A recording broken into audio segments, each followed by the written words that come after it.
berkongsi sesuatu yang dah bertahun saya simpan. 19 tahun berlalu, Milan Jirin imbau saat suka sebelum bergelar juara AF5. Penyanyi dan usahawan terkenal, Milan Jirin mengimbau kembali perjalanan hidupnya sebelum bergelar juara Akademi Fantasia musim kelima, AF5, kira-kira 19 tahun lalu.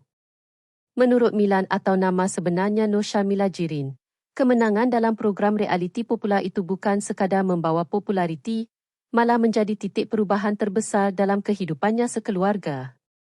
Menerusi satu perkongsian, Milan mengakui sebelum menyertai AF5, kehidupannya bukanlah semudah yang disangka. Dia pernah melalui fasa kesempitan hidup dan perlu berjuang demi membantu keluarga keluar daripada kesusahan. Waktu itu saya masuk AF bukan sebab glamour semata-mata. Saya fikir macam mana nak ubah nasib keluarga dan bantu mereka, katanya. Tambah Milan, pengalaman hidup yang serba kekurangan menjadikan dirinya lebih kuat dan sentiasa menghargai setiap peluang yang hadir. Selepas menjuarai AF5, kehidupan Milan mula berubah sedikit demi sedikit. Selain aktif dalam dunia seni, dia juga berjaya membina empayar perniagaan makanan yang kini semakin dikenali ramai.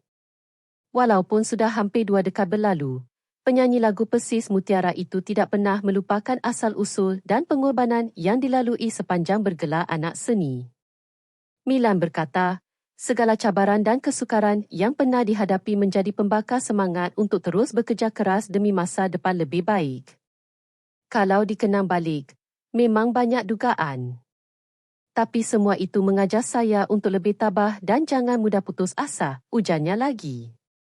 Perkongsian tersebut turut mendapat perhatian ramai netizen yang kagum dengan perjalanan hidup Milan serta menjadikannya sebagai inspirasi untuk terus berusaha dalam kehidupan.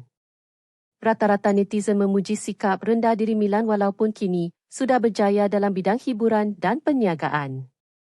Ada juga yang menyifatkan kejayaan diraih Milan hari ini adalah hasil usaha keras dan pengorbanan yang dilakukan sejak dahulu lagi.